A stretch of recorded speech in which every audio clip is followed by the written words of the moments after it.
የህይወቴ ጌታ የህይወቴ ቤዛ መሆንህን አምኜ ተቀብየሃል። ወደ ህይወቴ ግባ፣ በሁለንተናዬ አንተ ንገስ። ጌታ ሆይ ስሜን በህይወት መዝገብ ጻፍልኝ። የዚህን ዓለም ገዢ ሰይጣንንና መንግስቱን ክጃለሁ። ሐሰቱንና ትምህርቱን ሁሉ ክጃለሁ። ከዛሬ ጀምሮ የጌታ የኢየሱስ ክርስቶስ ሆኛለሁ። ህይወቴን ላንተ ሰጥቻለሁ። ጌታ ሆይ ስምህ ይባረክ። ልጅህ አድርገህ ስለተቀበልከኝ አመሰግንሃለሁ። አሜን። ኢየሱስ ጌታ ነው በሉ እስኪ። ኢየሱስ ጌታ ነው። ኢየሱስ ጌታዬ ነው። ኦ ሃሌሉያ! እንኳን እግዚአብሔር ረዳችሁ፣ እንኳን እግዚአብሔር አገዛችሁ። 15 ሰዎች በዚህ ቀን ጌታ ኢየሱስ ክርስቶስን ተቀብለው ድነዋል። ምስጋና ለእግዚአብሔር ይሁን።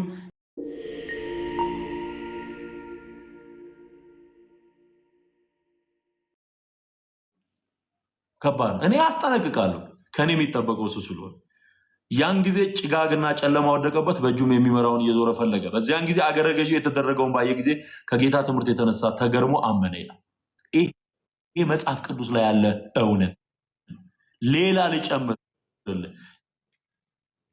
የሐዋርያት ሥራ ምዕራፍ 12 ላይ የሐዋርያት ሥራ ምዕራፍ 12 ላይ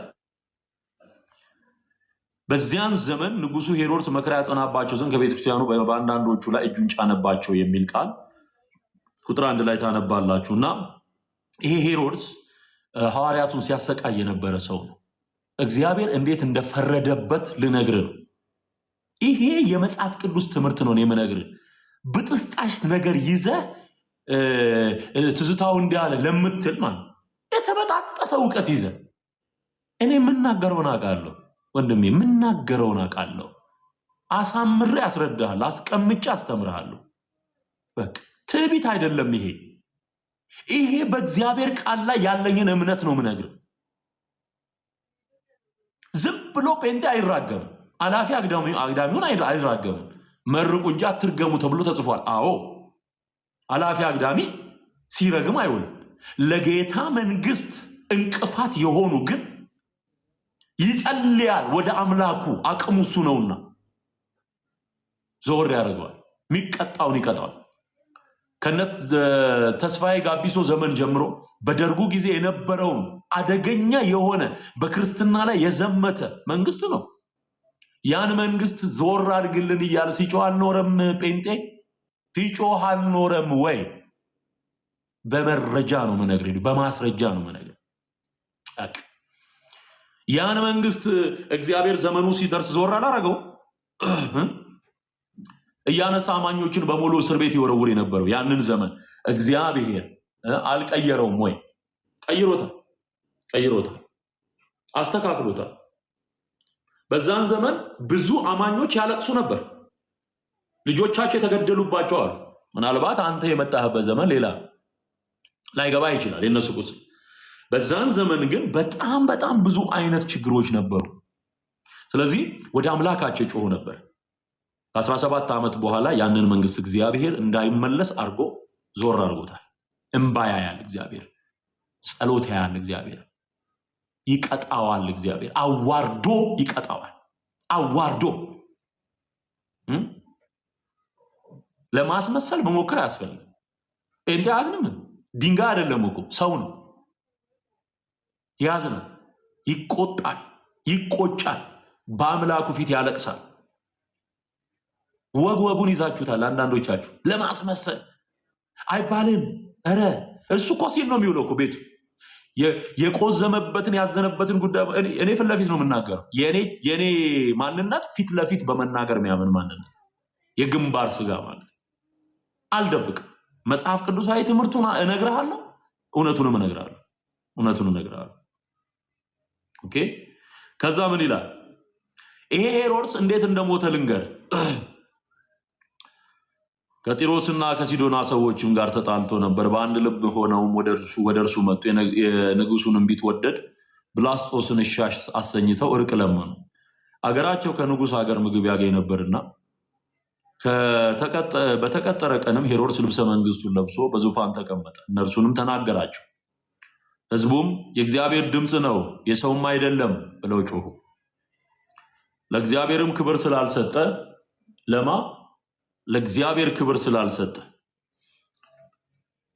ለእግዚአብሔር ክብር ስላልሰጠ ያን ጊዜ የጌታ መልአክ መታው በትልም ተበልቶ ሞተ ይላል።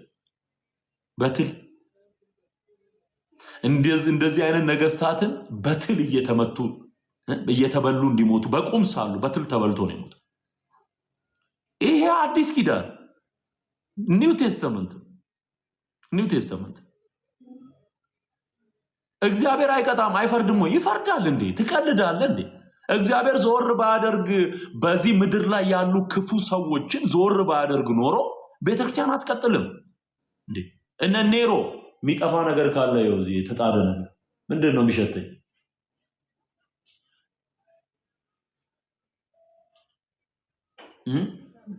ሻይ ነው። እሺ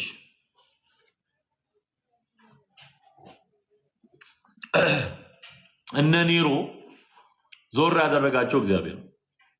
እንደዚህ አይነት ክፉ ነገስታትን እግዚአብሔር ፈርዶ ሲያስወግዳቸው ተመልክተናል። ፈርዶ በትል ተበልቶ ሞተ። ኦኬ። ሌላው ጳውሎስ ለሰይጣን አሳልፎ የሰጣቸውን ሰዎች ማንነት ይዘረዝራል። ይሄም አንድ መረጃ ለሰይጣን ነፍሱ በጌታ ቀን እንድትድን ለሰይጣን አሳልፎ ሰጥቼዋለሁ ይላል። ሊስን ይጠቅምሃል። ስማ፣ የቤተ ክርስቲያን ኦቶሪቲ ነው ይሄ። የቤተ ክርስቲያን ስልጣን አፖስቶሊክ የሆነ አውቶሪቲ ነው። ሐዋርያዊ የሆነ ስልጣን አዮ በቆሮንቶስ ቤተክርስቲያን ውስጥ ካጋጠመው ችግር ያንን ሰው ለሰይጣን አሳልፌ ሰጥቼዋለሁ ብሎ ይናገራል። ነፍሱ እንድትድን በምድር እንዲቀጣ መጫወቻ ይሆናል ማለት ነው። ለሰይጣን ተላልፎ የተሰጠ ሰው መጫወቻ ሆኖ ይኖራል። ነፍሱ ግን እንድትድን አዮ እንዲህም አይነት አሰራር አለ። የሐዋርያት ሥራ ምዕራፍ 5 ላይ ስትሄዱ ሁለት ባልና ሚስቶችን ታገኛላችሁ። ንብረታቸውን ሽጠው ወደ ሐዋርያት ህብረት ለመቀላቀል የመጡ እነዚህ ሁለት ሰዎች በምዕራፍ 5 ላይ ተጠቅሰዋል። የሐዋርያት ሥራ ምዕራፍ 5 ላይ ከቁጥር 1 ጀምሮ ስታነቡ አናንያ የተባለ አንድ ሰው ሰጲራ ከተባለች ከሚስቱ ጋር መሬት ሸጠ። ከዛ ደብቆ ግማሹን ይዞ መጣ። እኔም ሳይሆን መንፈስ ቅዱስን አታለሃልና ትሞታለህ አለው። ሞተ። ትሞቻለሽ አላት። ሚስትየው ሞተች። እንደውም ምን ይላል እዛ ላይ ያን ጊዜ በእግሯ አጠገብ ወደቀች፣ ሞተችም። ጎበዞችም ሲገቡ ሞታ አገኟት፣ አውጥተውም በባሏ አጠገብ ቀበሯት። ባሏ ሞተ፣ እሷ ሞተች። በቤተ ክርስቲያን ሁሉና ይህንንም በሰሙ ሁሉ ላይ ታላቅ ፍርሃት ሆነ ይላል። ታላቅ ፍርሃት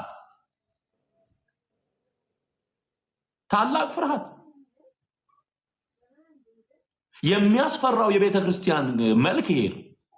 በጣም የሚያስፈራ የቤተ ክርስቲያን መልክ ቤተ ክርስቲያን ምትቃትት ምትማልድ ብቻ ሳይሆን ምትፈርድም ጭምር እንደሆነ በትክክለኛው የእግዚአብሔር እውነት ላይ ተመሰረተች ቤተ ክርስቲያን አልቅሳ ምትሰማ ለሰዎች ምትማልድ እንደሆነች ይታወቃል። ደግሞ በተቸገረችበት ነገር ላይ ኢየሱስ ጣልቃ እንዲገባ ምትጸልይ ናት። ከአቅሟ በላይ የሆነውን ለጌታ አሳልፋ ምትሰጥ ናት። ደግሞ እዛው ምትፈርድም ናት። ሰማኸኝ? ስለዚህ እግዚአብሔር ከቤተ ክርስቲያን ጋር ነው የሚቆመው። ወንጌልን ከያዙት ጋር ነው የሚቆመው። ታብ ያረጋችሁ፣ ኮፒ ሊንክ ሼር ያደረጋችሁ ቶሎ። ስለዚህ ለእንደዚህ አይነት ጠንቋዮች ጥብቅና የሚቆም ጴንጤ ካለ አብሮ ነው የሚመታው።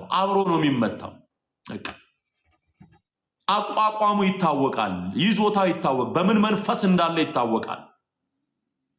የኤልማስ መንፈስ የተንኮለኛና ክፋት የተሞላን ሰው ደግፎ ወንጌል የሚናገርን ሰው የሚቃወም ከሆነ የቆመው ከክፋት ጋር ነው ማለት።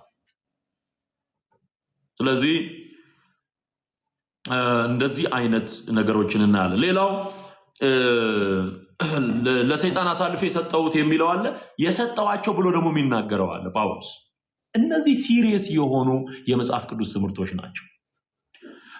ለጴጥሮስ አጥብቃ እንደምትጸልየው ሁሉ በዛን ዘመን ሐዋርያትን እያደነ ያስር የነበረው ንጉሥ በሚመለከት ትጮ ነበር ቤተክርስቲያን።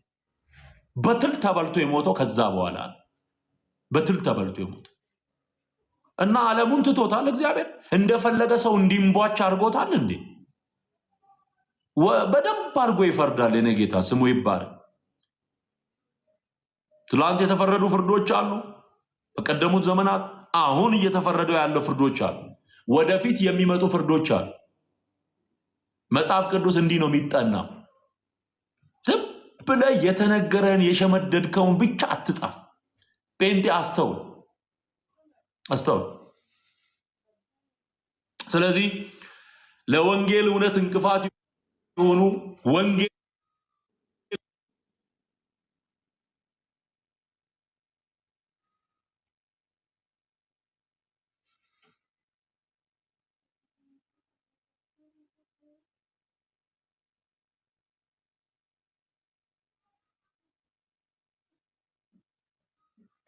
ዋቸዋል ብዬ አስባለሁ። አይው በመረጃ ሲሆን እግዚአብሔር ቃል እውነት ሲሆን እንደዚህ ነው የሚሆነው ማለት ነው። ሌላው በሐዋርያቱ መልእክት ውስጥ የምታዩት ዮሐንስ የተናገረው በመልእክቱ ይሄንን ትምህርት የማይኖር ሰው ለቀላቀለ የከበረውን ከተዋረደው መለየት ያቃተው የከበረውን ከተዋረደው ጋራ ቀላቅዬ ሄዳለሁ የሚል ጋራ ህብረት እንዳይኖር ነው የሚለው። ህብረት እንዳይኖር አይው እንዳይኖር ሰላምም አትበሉት። ሰላም የሚለው ከክፉ ስራው ጋር ይተባበራል። በቃ ለጌታ ጨክን፣ ለጌታ ወግን፣ ለወንጌል እውነት ወግን። በአናቱ እንዲዘቀዘቅ የሚመኝለትን ወንጌል እየተሳደበ ካለ ሰው ጋር ጴንጤ ሆነ ትቆማለህ። ይሄ እኮ ውርደት እኮ የኛ መንፈስ እንዲህ ከተቆጣ የእግዚአብሔር መንፈስ እንዴት እንደሚበሳጭ አስቡ። እኛ እንኳን እንደዚህ ካዘን። ስለዚህ እግዚአብሔር ፈራጅ ነው። አሁን ወደ እንትን ልመለስ፣ ወደ አስተሪዮ ጉዳይ ልመለስ፣ ወደ አስቱ ልመለስ። አስተሪዮ ማለት እንዳልኳችሁ መገለጥ የሚለውን ቃል ነው የሚያሳየው። የማርያም ሞት የሚታሰብበት ቀን ነው ብለው ያስባሉ። የማርያም ሞትና አስተሪዮ የሚያገናኛቸው ምንም ነገር የለም። ይሄ የሃይማኖት ኪሳራ በምድራችን ላይ በኢትዮጵያ ላይ የሃይማኖት ኪሳራ ያመጣ ትልቁ ተረት ነው። አብደል ውሸት ነው።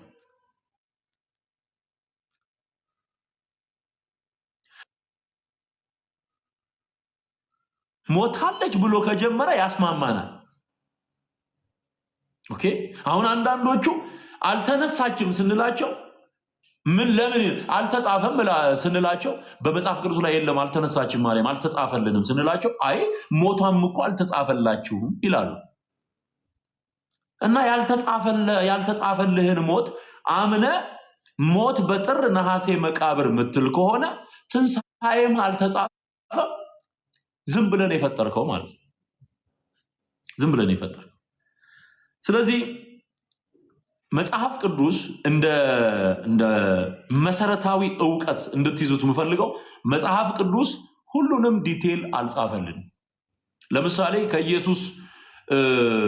የኢየሱስን ታሪክ አራት ወንጌላውያን ሲጽፉ በተለይም ወደ ቤተ መቅደስ በ12 ዓመቱ ከሄደ በኋላ እስከሚጠመቅበት ጊዜ ድረስ ያለውን ረጅም ጊዜ መጽሐፍ ቅዱስ አልነገረንም። ወደ 18 ዓመት ይሆናል። እነዚህ 18 ዓመቶች እንዴት አለፉ? ምንም የነገረን ነገር የለም። መጽሐፍ ቅዱስ ዝም ባለበት ቦታ ዝም ነው የሚባለው። አለቀ። እደግመዋለሁ።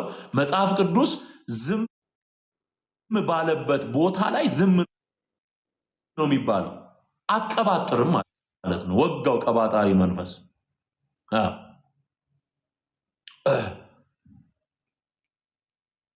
አዮ መጽሐፍ ቅዱስ ዝም ካለ ዝም ብለህ ነው የምትሰማው፣ ዝም ብለህ ነው የምታልፈው። አልተጻፈልህም። የሚጠቅምህን መንፈስ ቅዱስ መርጦ ሰጥቶሃል። ልትከተል የሚገባው እሱን። ስለዚህ እንደ መሰረታዊ እውቀትና እውነት ልትይዙት የሚገባው አንድ ነገር ምንድን ነው? የመጽሐፍ ቅዱስ ላይ ሁሉም ነገር ዲቴይል አልተጻፈም።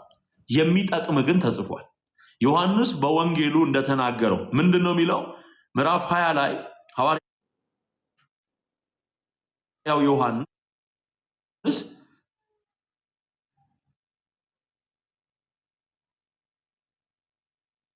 እና 31 ላይ ኢየሱስም በዚህ መጽሐፍ ያልተጻፈ ሌላ ብዙ ምልክት በደቀ መዛሙርቱ ፊት አደረገ። ነገር ግን ኢየሱስ እርሱ ክርስቶስ የእግዚአብሔር ልጅ እንደሆነ ታምኑ ዘንድ አምናችሁም በስሙ ሕይወት ይሆንላችሁ ዘንድ ይህ ተጽፏል። ለማመንና ለመዳን በቂ የሆነ ኢንፎርሜሽን መንፈስ ቅዱስ ሰጥቶሃል። ምን የሚል? ኢየሱስ ክርስቶስ የእግዚአብሔር ልጅ እንደሆነ ታምን ዘንድ አምናህም በስሙ ሕይወት ይሆንልህ ዘንድ ተጽፏል። የሚጠቅም ስለተጻፈልህ የተጻፈልህን ነው የምታምነው። ከተጻፈው አትለፍ ተብሎ በቆሮንቶስ ምዕራፍ 4 ላይ እንደተገለጠ የተጻፈው ለመዳን በቂ ነው። ያልተጻፈልህ በቃ አይጠቅምም ማለት አይጠቅምም። ቢጠቅም ኖሮ ተናገሩት ሲል በመንፈስ ቅዱስ በመነዳት ነው መጽሐፍ ቅዱስ የተጻፈው። ስለዚህ እነዚህ 66 መጽሐፍት በመንፈስ ቅዱስ መሪነት they driven by Holy Spirit በመንፈስ ቅዱስ ነው የተነዱት ማለት ነው። ስለዚህ አንድ ድምፅ አሰማችኋለሁ። አሁን አንድ ድምፅ አሰማችኋለሁ። ይሄንን ድምፅ ከዚህ በፊት በጣም ብዙ ክደቶችን ከሚናገሩ ጳጳሳት መካከል አንዱ አሁን የሚሉትን ላሰማችሁ።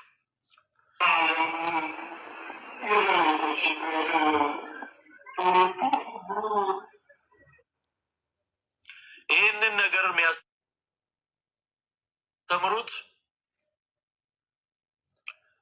ስለ ማርያም ሞት ነው። ይህ በዓል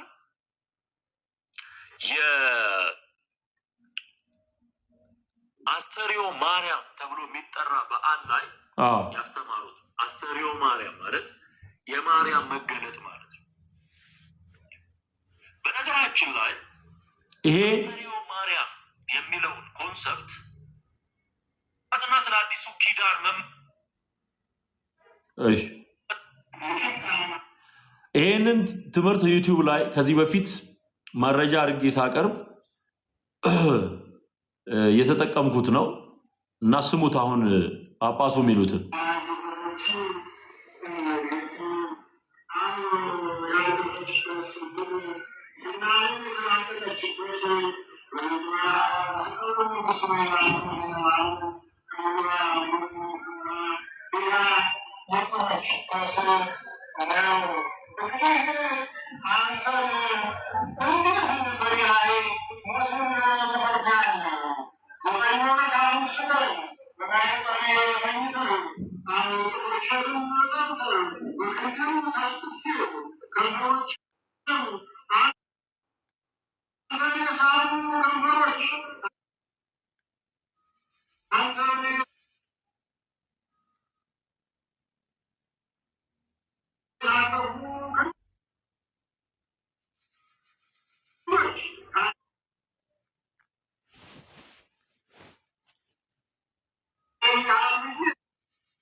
አየው ምንድነው አንተን የሳሙ ከንፈሮች አንተን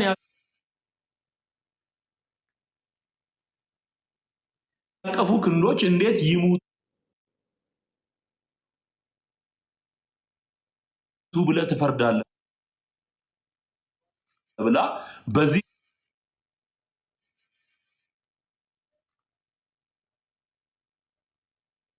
ቀን ማርያም አይኗን ገልጦ በሲኦል ያሉትን ነፍሳት ወደ ፍርድ የሚሄዱትን ነፍሳት አሳያት። እነዚህ እነማን ናቸው ብላ ጠየቀች። እነዚህማ እኔ ከሞትኩ በኋላ ሞቶ የሚያድናቸው ሌላ ስላጡ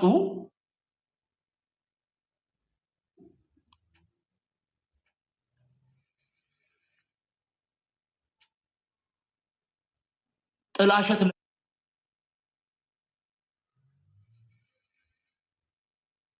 ለብሰው የሚደረግ የሚታወጅበት የአጋንንት አምልኮ ቀን ነው። ስማ የኢየሱስ ሞት አይበቃም ብለው የማርያም ሞት ያስፈልጋል፣ በኢየሱስ ሞት ላይ ለኃጥአን ማርያም መሞት አለባት የሚል አደገኛ የአጋንንት ትምህርት ይህንን ነው የሚያስተምሩት። በዚህ ቀን በመረጃ ነው እያሰማው ያለው።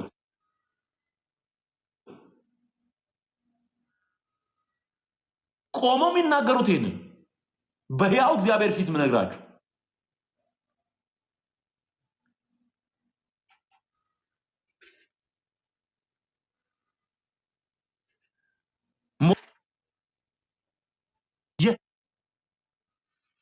የተረገመ ቀን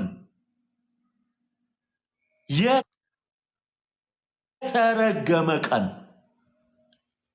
ይሄንን ያብራልህ ወንድሜ፣ ይሄን ያብራልሽ እህቴ። በጣም ከባድ ነገር ነው።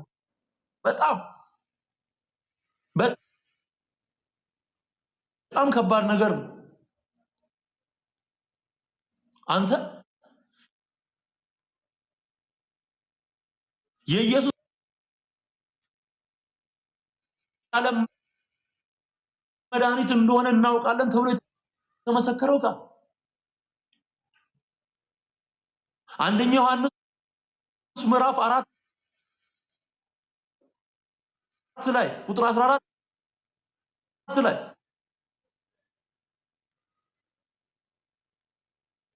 እሱ ብሎ መስቀል ብሎ የሆነ በዓል ሲያከብር ማን ይሰማዋል? ማን ይሰማዋል? ትቀልዳለህ እንዴ?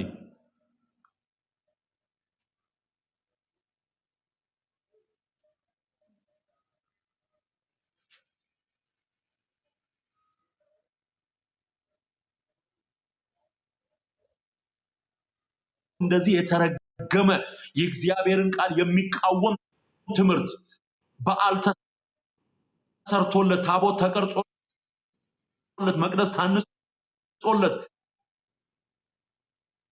እንደዚህ የተባለ ስለሚኖር ነው።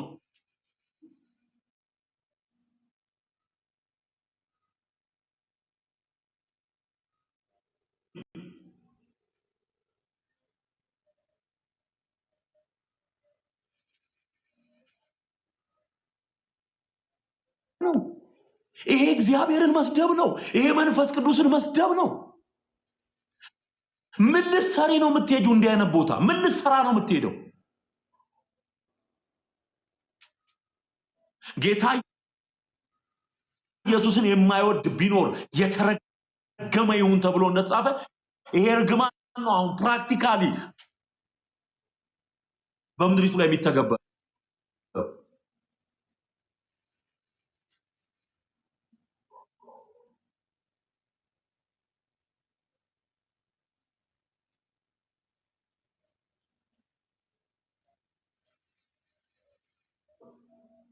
አልሞትም ብላ ተከራክራ አረባክሽ ተብላ ነው የሞተችው።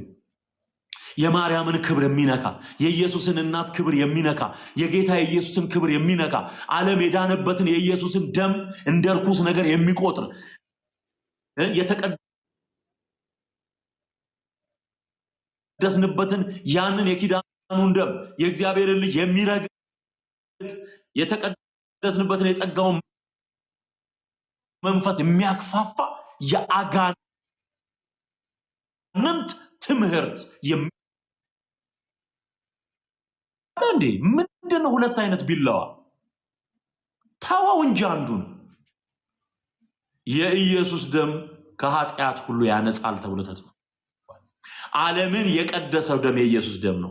እስከ ዓለም ፍጻሜ ለፍጥረት ሁሉ በቂ የሆነ የሚያድን ደም የኢየሱስ ደም ነው። የማርያም ሞት ምንም አይፈይድልህም። ሞተችም ኖረችም ለራሷ ነው። ላንተ ምንም አይፈይድም። በቃ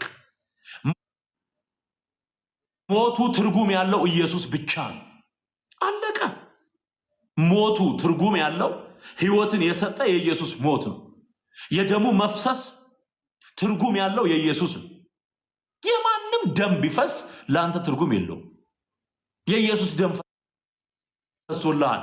አሁን አብ የተቀበለው ደም የማደም ነው? የኢየሱስ ነው። የማርያምን ደም አይቀበልም። የጊዮርጊስን የተክለ ሃይማኖትን አይቀበልም። ጊዮርጊስ 7 ቢሞት ለራሱ ነው የሚሞት። ደግሞ 7 ጊዜ ሞቶ የተነሳም የለም። የውሸት ጥርቅም ስለሆነ ነው ቤቱ። የውሸት ቤት ሀገር ነው። 7 ጊዜ እንትን አደረጋችሁት እንዴ? እንቅልፍ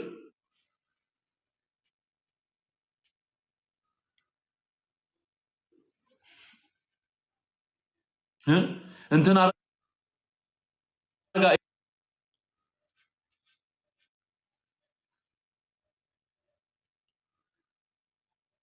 ጊዜ መሞት ነው። ይሄ የኢየሱስን ወንጌል ለመደበቅ አጋንንት ወደ ኢትዮጵያ ምድር ያስገባው የአጋንንት ትምህርት ነው። የአጋንንት ትምህርት ነው። በቃ ማርያም ሞታለች፣ ተቀብራለች፣ አለቀ። ነፍሷ በጻድቃን መቆያ አለ። ኢየሱስ ሲመጣ ከሚነሱት ቅዱሳን ጋር ትነሳለች። ይሄ ነው ሁሉ በተራው ይሆናል ነው የሚለው የቆሮንቶስ መልእክት ምዕራፍ 15 ላይ ሁሉ በተራው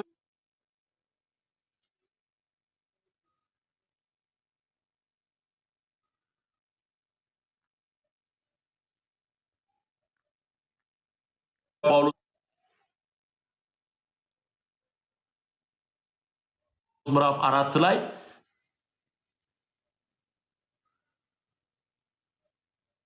የአጋንንትን ትምህርት እየሰሙ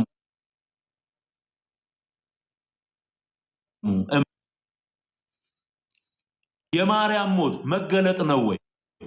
ሞት መገለጥ ነው ወይ? አይደለም። አሁን የቲዮፋኒ የሚለው ቃል ይሄ በጣም the great theological words ተብሎ ከሚጠሩት መካከል አንዱ ነው። ባይዘ ቲዮፋኒ የእግዚአብሔር ልጅ መገለጥ ይሄ አፖካሊፕስ የሚለው ቃል ከእንደገና ደግሞ አስተሪዮ በግዕዝ አስተሪዮ የምንለው እነዚህ ቃላቶች ምንድናቸው? የተሰወረው ነገር ሲገለጥ ነው። የማርያም ሞት ወዴት ነው የሚገለጠው? ምኑ ነው የሚገለጠው? ቆይ ምኑ ነው የሚገለጠው? የማርያም መገለጥ የሚባል ነገር አለ እንዴ? መገለጥ እኮ የማይታየው ታየም። ይኸውላችሁ አሁን ለምሳሌ በኦርቶዶክስ አስተምሮ ከዚህ ከጥር ከታህሳስን ጥርን ጨምሮ ዘመነ አስተሪዮ ተብሎ ይጠራል። ዘመነ አስተሪዮ ጠላት የማርያምን ሞት አስገባበት እንጂ ዘመነ አስተሪዮ የተባለው ስማ በደንብ የኦርቶዶክስንም ትምህርት ስለማቀው ነው ምነግርም። ታህሳስና ጥር ወር ዘመነ አስተሪዮ የተባለው አንደኛ ልደቱ የእግዚአብሔር ልጅ የማይታይ የነበረው ከአብ ጋር ለዘላለም የኖረው እሱ ተገለጠ። ስለዚህ ልደቱ መገለጡን ያሳያል። አይው ሁለተኛ በጥምቀቱ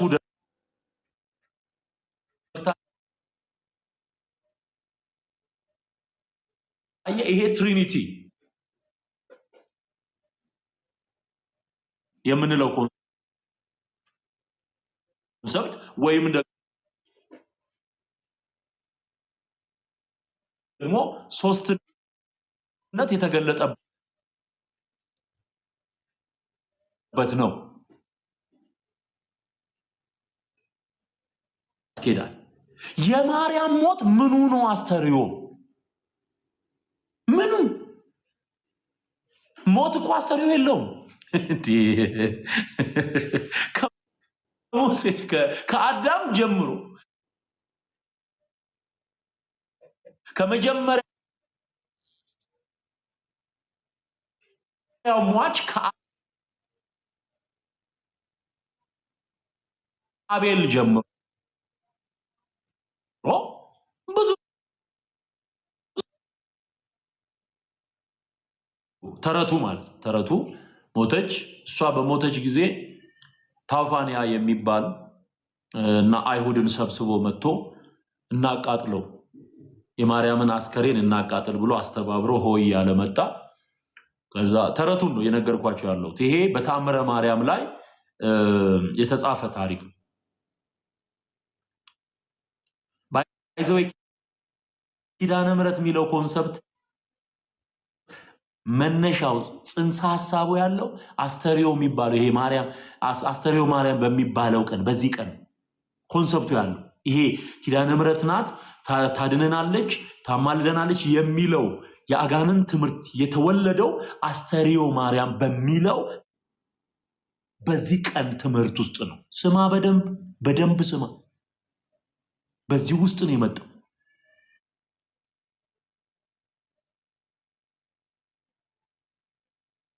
ኦኬ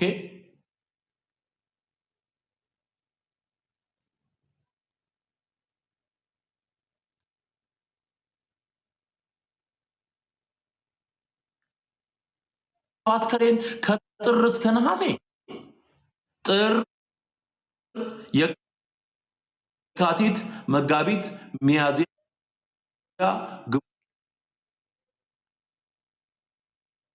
ግንቦት፣ ሰኔ፣ ሐምሌ፣ ነሐሴ 8 ወር ሙሉ የሰው አስከሬን አንዴ። ይሄ እኮ ከስድብ በላይ እኮ ሞት በጥር ነሐሴ መቃብር ፕሮሰሱን ሲያበዙት ማለት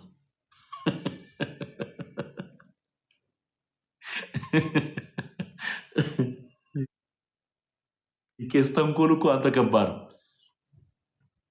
ሞት በጥር ነሐሴ መቃብር 8 ወር ሙሉ አስከሬን ማንከራተት ማለት ነው።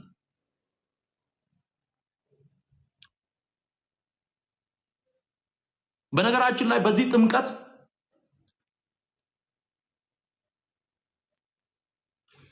4 ሰዎች ሞተዋል በኤሌክትሪክ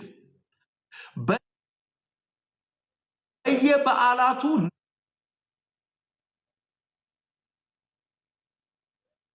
መስቀሉን አውርድ ተብሎ አንድ ልጅ ይሄ የመሃሉን ምሰሶውን እንጨት ይዞ እየወጣ ሊያወርድ ሲል እሳቱን ለብልቦት እዛው በእሳት ተጠብሶ ልጁ ሞቷል።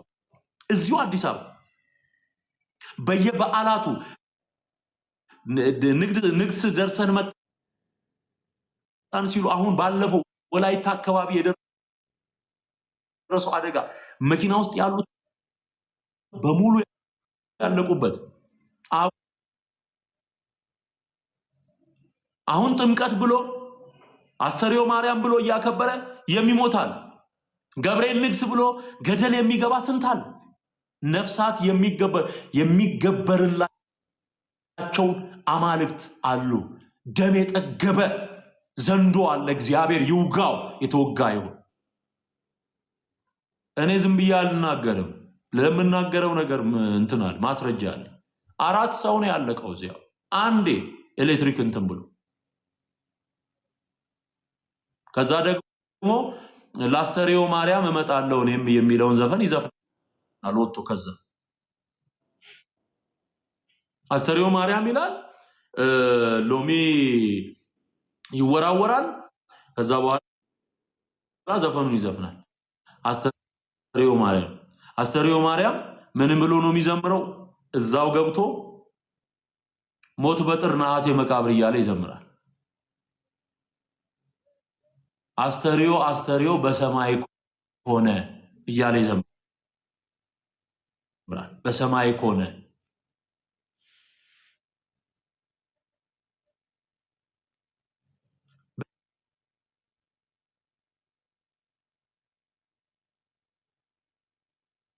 በምን ቀን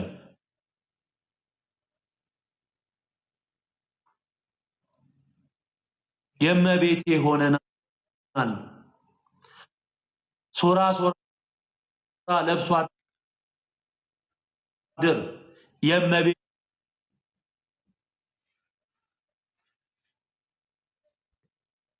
ወታደር እያለ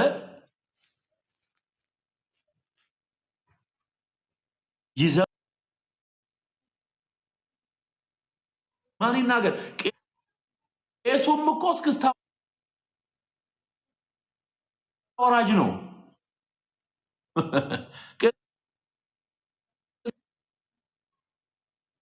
አትቀደስም። ትምህርት ሳይቀየር ቅድስና የሚባል ነገር የለም። ያረክሰሃል። ራሱ ርኩሰት ነው የሚያስተምር፣ ዘፈን ነው የሚያስተምር፣ ዳንኪራ ነው የሚያስተምር፣ ዝሙት ነው የሚያስተምር። መቀደስ ያለው በክርስቶስ ኢየሱስ አምኖ በመዳን ውስጥ ነው። በመዳን ውስጥ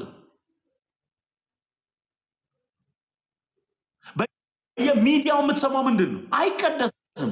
የህግ አገልግሎት ነውርን መግለጥ ነው። ወደ ጸጋ ወንጌል ካልመጣ አትቀደስም። እዛው ሲታሽ ነው የሚኖረው። በቃ በየገዳሙ የምንሰማው ነገር ምንድን ነው? የረከሰ ዜና ምንድን ነው የምትሰማው? ምን ነው የምታየው?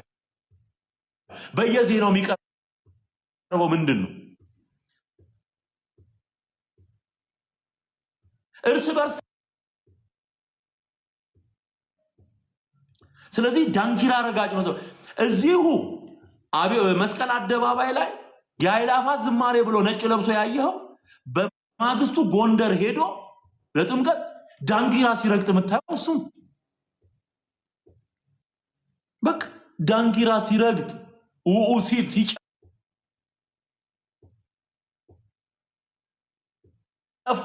የምታየው እሱን ነው።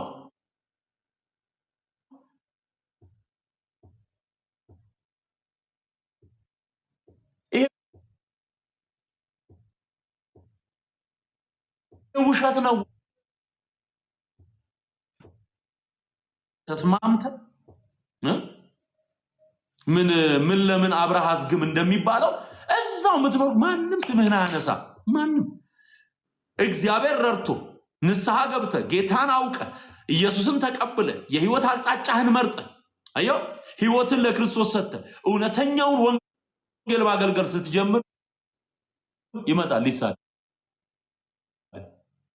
እዛ ካለ ማንም አይነት እዛው አሁን ተግማምቶም ይኖራል። ተግማምቶ ከዛው አይነት ርኩሰት ጋር እንደሱ ከሆነ ማንም አይናገርም። ማንም ወጣ ካልክ ጀርባው ይጠና ይላል። ጀርባችንን ሲያጠኑ መጽሐፍ ቅዱስ አያጠኑ። እኛን እንዳጠኑት መጽሐፍ ቅዱስ ቢያጠኑ ኖሮ የት በደረሱ። እዛው አሁን በኃጢአት ተግማምቶ በዝሙት በመጠጥ በስካር በዘፈን በዳንኪራ እንደሱ ሆነ ከኖርክ ማንም ምንም አይልህም። ማንም ዞር ስትል ግን በቃ ስለዚህ ብትወጣ ይሻላል ከእንደዚህ አይነት ርኩሰት ውስጥ። አስተርዮ ማርያም የሚባል ነገር የለም። አስተርዮተ ክርስቶስ ነው። አስተርዮ ክርስቶስ ነው የተገለጠው፣ በስጋ የተገለጠው አምላክ ነው። ይሄንን በጢሞቴዎስ መልእክቱ ላይ ሐዋርያው ይናገራል። በስጋ የተገለጠ በመንፈስ የጸደቀ ለመላእክት የታየ በአሕዛብ የተሰበከ ብሎ ጳውሎስ የሚዘረዝረው ኢየሱስን የተገለጠ ወዴትም በቃ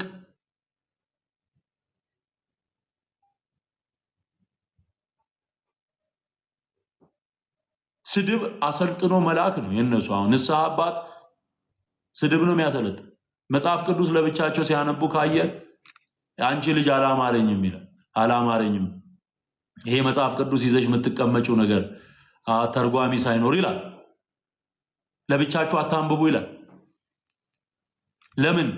ሰው በጨለማ እንዲኖር በማርያም ስም ከተሰራ መርገም ውስጥ እንዳይወጣ፣ በማርያም ስም ከተሰራ የአጋንን ትምህርት ውስጥ ነፃ እንዳይወጣ መጽሐፍ ቅዱስ እንዳያነብ ያደርገዋል። ጸበል ብሎ ግድግዳ አበስብሶ ይወጣል።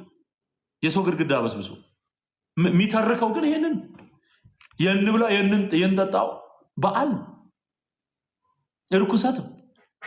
ልመልሳችሁና ታምረ ማርያሙ ላይ ምን ይላል? በሚገርማችሁ ሁኔታ የታውፋንያ የሚባለው እነዚህን ሰብስቦ መጥቶ የማርያምን አስከሬን ሊያቃጥል ሲል የእግዚአብሔር መልአክ መታ በሰይፍ እጁን ቆረጠው ይላል። እሺ አትለኝ። ከዛ በኋላ ማርያም አልተነሳች። ወይኔ ዘንድሮ ስንቴ እንደሚያስነሷት ስንቴ እንደሚገሏት ቁጥር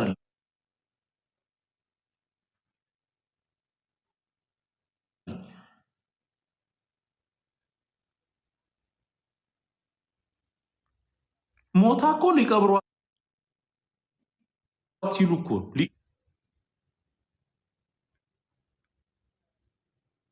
ሊቀብሯት ወጋው የዘራ ያዕቆብ ስፒሪት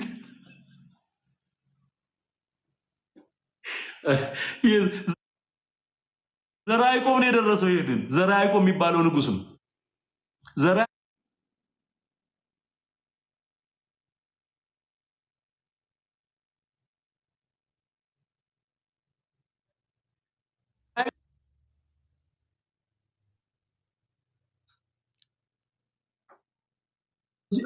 ለጥንቃቄ ተብሎ ወደ ዕፀ ሕይወት ወሰደ። ወደ ገነት አስከሬን ተይዞ ወደ ገነት የኢየሱስ እንኳን ባዲ የኢየሱስ እንኳን ስጋ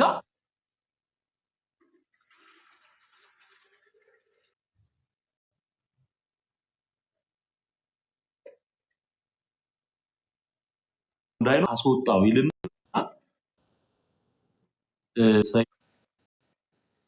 ሰይፍና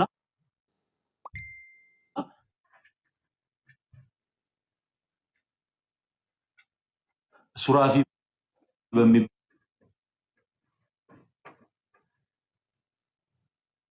ለምን ጾም ጸሎት ያዙ ሲባል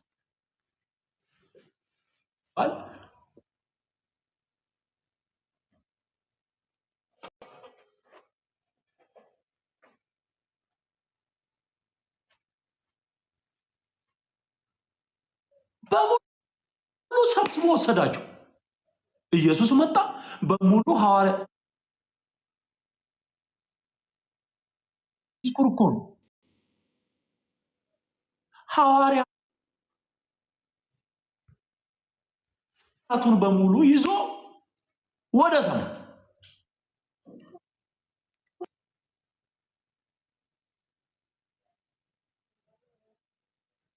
ተከታይ ቄስ ጴጥሮስ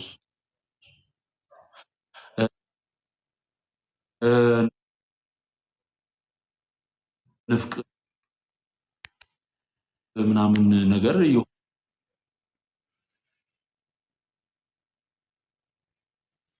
ዮሐንስ ምናምን ሆነው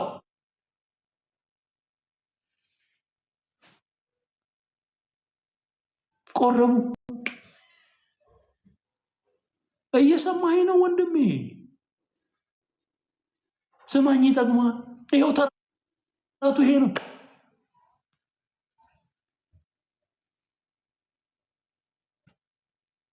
የት ቦታ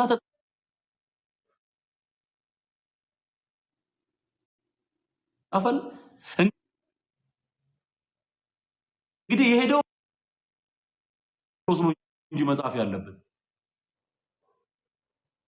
የድንቁርና መዓት መደናቆር።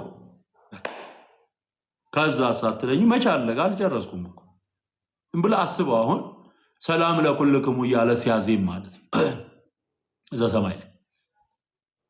ከዛስ ተመልሰው መጡ። ተመልሶ ሲመጡ ይሄ ቶማስ የሚባለው የፈረደበት ሐዋርያ የኢየሱስን ትንሣኤ አላምንም ካላየው ብሎ የተጻፈለት ማለት ነው የዮሐንስ ወንጌል ምዕራፍ 20 ላይ ተጽፎለታል። እና እጄን ካላስገባው ካልነካው አላምንም ብሏል። እና የለም ነበር አሉ። እንደ አጋጣሚ ሆኖ ቶማስ የለም አሉ። ይህች ከየት የተወሰደች ናት? ከዮሐንስ ወንጌል።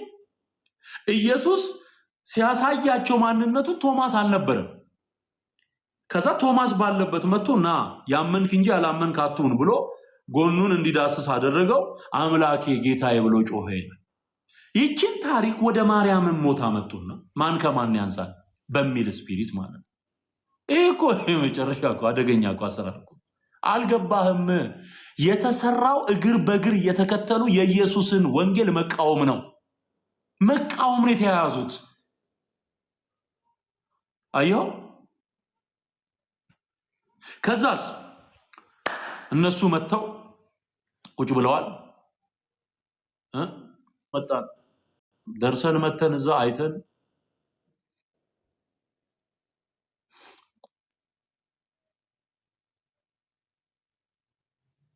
ቆርበን መጣን።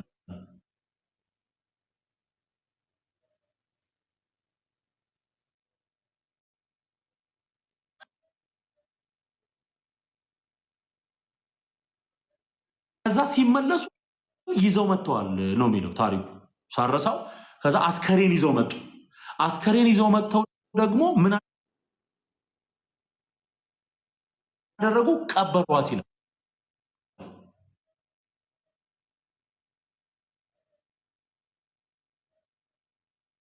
ሌላ ልታመልጪ ስትይ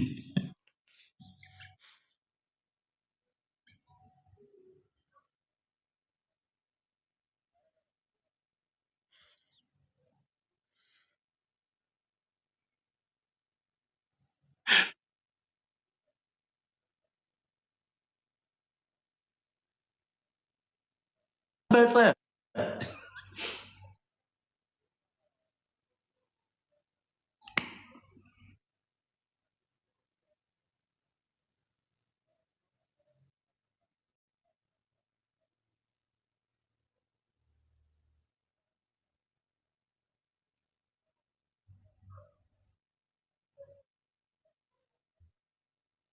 ብሎ መቀነቷን ሰጠችው።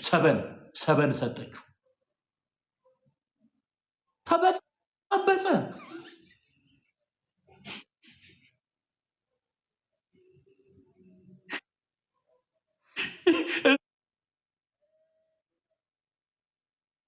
የሰው ጭንቅላት እየበጸበጸኝ ነው።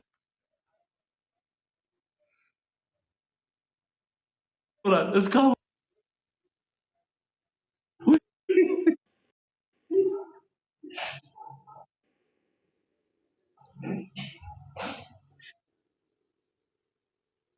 ደግሞ በጣም የሚገርመኝ ራሱን ሊያጠፋ ወጋው። የሱሳይድ መንፈስ ወጋው። የሱሳይድ ስፒሪት እንዴ! ያኔ ነው እንዴ የተጀመረው ራስ ማጥፋት? ከበሰበሰ ነው።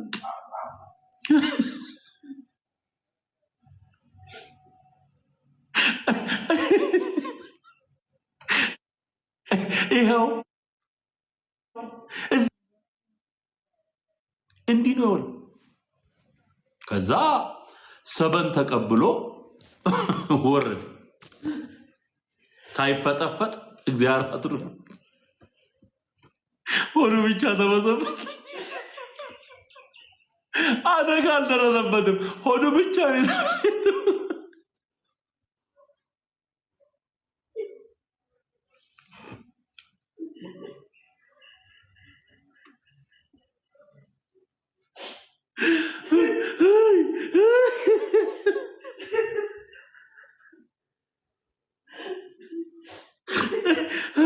በጌታ በኢየሱስ አቤት አቤት አቤት። ዘበነ ሲለውማ እኔ በጣም ነው የሚያዝናናኝ። በዚህን ጊዜ ሆዱ ተበጸበጸ አላለሙት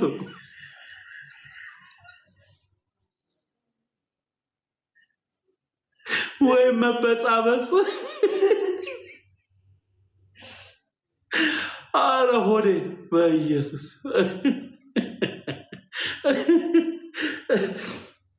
አቤት አቤት አቤት። እሺ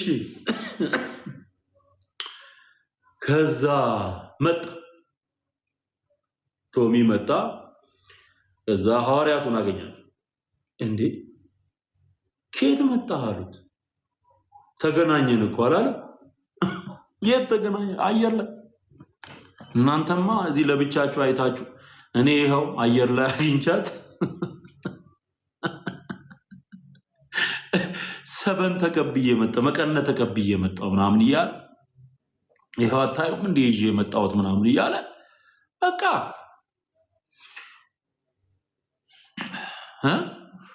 አረገች። በአብ ቀኝ ተቀመጠ። አራተኛ የሥላሴ አካል፣ አራተኛ መለኮት ወይም ደግሞ ሌላ አምላክ አበጁ። አብ ወልድ መንፈስ ቅዱስ እንደምንለው ማርያም አራተኛ ሆነች ተቀመጠች ማለት ነው። መጽሐፍ ቅዱስስ ምን ይላል? ከሰማይ ከወረደው በቀር ወደ ሰማይ የወጣ ማንም የለም። እሺ ላንብብላችሁ። ከሰማይ ከወረደው በቀር ወደ ሰማይ የወጣ ማንም የለም። ይሄ ዮሐንስ ወንጌል ምዕራፍ 3 ላይ የተጻፈ ቃል ነው። እሱን አነብላችኋለሁ። ክብር ሁሉ ለእግዚአብሔር ይሁን። ሃሌሉያ።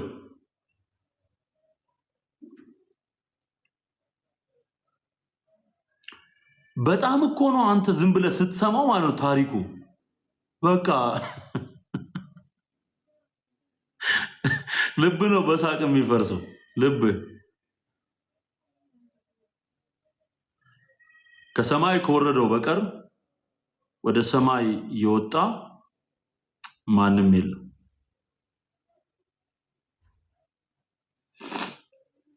እሺ ጥቅሱን እስቲ እዚህ ላይ አውጡልኝ። አንዴ ጥቅሱን አውጡልኝ። እዚህ ጋር ፖስት እናደርገዋለን። ኢየሱስ ብቻ ነው ከሰማይ መጥቶ በምድር ላይ ከሞተ በኋላ በሶስተኛው ቀን ተነስቶ ያረገው፣ ሐዋርያቱ የመሰከሩለት ኢየሱስ ነው።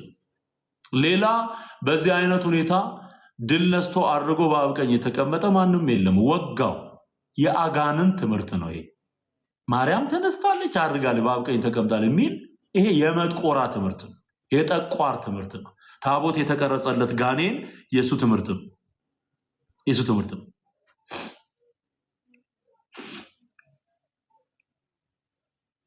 ጥቅሱን አወጣችሁልኝ? እሺ ከሰማይም ከወረደ በቀር ወደ ሰማይ የወጣ ማንም የለም፣ እርሱም በሰማይ የሚኖረው የሰው ልጅ ነው። ዮሐንስ ወንጌል ምዕራፍ 3 ላይ ቁጥር 13። ይሄንን እንትን ላድርገው፣ ፒን ላድርገው፣ ፒን ዲስ ኮመንት። ኦኬ ሁሉም ሰው እንዲያየው። ከሰማይ ከወረደ በቀር ወደ ሰማይ የወጣ ማንም የለም፣ እርሱም በሰማይ የሚኖረው የሰው ልጅ ነው። በሰማይ የሚኖረው የሰው ልጅ የተባለው አየው ቃል ስጋ ሆነ ጸጋና እውነትን ተመልቶ በእኛ አደረ ተብሎ የተነገረለት ጌታ ኢየሱስ ነው። ማርያምም የዳነችው በኢየሱስ ክርስቶስ አምና ነው። ባይዘው እሷ ራሱ መድኃኒት ያስፈልጋት ነበር። ስለዚህ በአምላኬ በመድኃኒቴ ነፍሴ ሐሴት ታደርጋለች ብላ የተናገረችው ማናት? ማርያም ናት። መድኃኒቷ እንደሆነ አውቃለች። ለዚህ ነው በማመን ደግሞ እንዳገኘችው ሲናገር መጽሐፍ ከጌታ የተነገረላት ቃል ይፈጸማልና ያመነች ብፅዕት ናት። ያመነች ይኸው ያመነች ብፅዕት። ማርያም አማኝ ናት። በኢየሱስ ያመነች ናት፣ በልጇ ያመነች ናት። ለዚህ ነው አሁን በአዲሱ መዝሙር ላይ አማላጄ በሚለው አዲሱ መዝሙር ላይ ማርያም ተናገረች ያዳነኝ ጌታ ነው አለች። ማርያም መሰከረች መድኃኒት ኢየሱስ ነው አለች። መድኃኒት ኢየሱስ ነው አለች። መድኃኒት ኢየሱስ ነው አለች። ድል አድርጎ የተነሳው ኢየሱስ አንበሳው፣ ድል አድርጎ የተነሳው ኢየሱስ አንበሳው፣ ኢየሱስ አንበሳው፣ ኢየሱስ አንበሳው። አዮ ስለዚህ በክርስቶስ ኢየሱስ መድኃኒትነት አምና መስክራለች ማርያም። ማርያም ከሞት አልተነሳችም። ማርያም አላረገች። ማርያም በአብ ቀኝ አልተቀመጠችም። ይሄ የክህደት የጠቋር ትምህርት ከምድራችን መወገድ አለበት። ከምድራችን መወገድ አለ። ህዝባችን የሞተውንና ከሞት ድል አድርጎ የተነሳውን ኢየሱስን በማመን ብቻ ይድናል። ባይዘወይ ሌላ የተነሳና ሞትን ድል አድርጎ የተነሳና ያረገ በአብ ቀኝ የተቀመጠ አለ ብሎ መናገር ማለት የኢየሱስን ትንሣኤ መካድ ነው። ምክንያቱም ብቸኛ የሙታን በኩር ሆኖ የተነሳው ኢየሱስ ስለሆነ ኢየሱስ ላይ ሌላ አዳኝ መደረብ ወንጀል፣ በቃ ወንጀል። ወገኖቼ መጽሐፍ ሲናገር በሮሜ መልእክት ምዕራፍ 10 ቁጥር 6 ጀምሮ በልብህም በአፍህም ሆኖ ቃሉ ቀርቦልሃል። ይኸውልህ ይህም የምንሰብከው የእምነት ቃል ነው። ይህም የምንሰብከው የእምነት ቃል ነው። ኢየሱስ ጌታ እንደሆነ በልብ ብታምን እግዚአብሔርም ከሙታን እንዳስነሳው በአፍህ ብትመሰክር ትድናለህ። ሰው በልቡ አምኖ ይጸድቃል፣ በአፉም መስክሮ ይድናል። መዳናችን ያለው የኢየሱስን ሞትና ትንሣኤ አምኖ በመመስከር ውስጥ ነው። ጠላት ዲያብሎስ በምድራችን ላይ ያስገባው መጥቆራ ያስገባው ትምህርት ግን የማርያምን ትንሣኤ ሐሰተኛ ትንሣኤ በመናገርና አስተርእዮ እያሉ በማሟረት ትድናለህ ብሎ ነው እየነገረው ያለው። የማይድንበትን አደገኛ ክደት በጆሮ ጠቅጥቆበት የሚድንበትን የኢየሱስን ትንሣኤ ግን ሰውሮበታል። አሁን ይሄ በዓመት አንዴ ትንሣኤ ብሎ ቢያከብር ማን ይሰማዋል? ሰማይ ከዚህ ጋር አይስማማ። የኢየሱስ ትንሣኤ ላይ የተከመረ የፍጡር ትንሣኤ በሙሉ መነሳት አለበት። ለሁሉ ጊዜ አለው። እኛ እንነሳለን፣ ሙታን ይነሳሉ። ከዚህ በኋላ የጻድቃን ትንሣኤ የህይወት ትንሣኤ ተብሎ የተጠራለ፣ የኃጥአን ትንሣኤ የፍርድ ትንሣኤ ተብሎ የተጠራለ። ይሄ ሁለቱም በዮሐንስ ወንጌል ምዕራፍ 5 ላይ ተጠቅሷል። አዮ ተጠቅሷል። ስለዚህ የምትድነው ክርስቶስ ኢየሱስን በማመንና በመቀበል ነው ወንድሜ። ክርስቶስ ኢየሱስን በማመንና በመቀበል ነው ምትድነው። ለዚህ ነው ትላንትናም ጥሪ አድርጌ ሮብለት ማለት ነው ሮብለት ከትላንት ወዲያ 32 ሰዎች ጌታን ተቀብለዋል።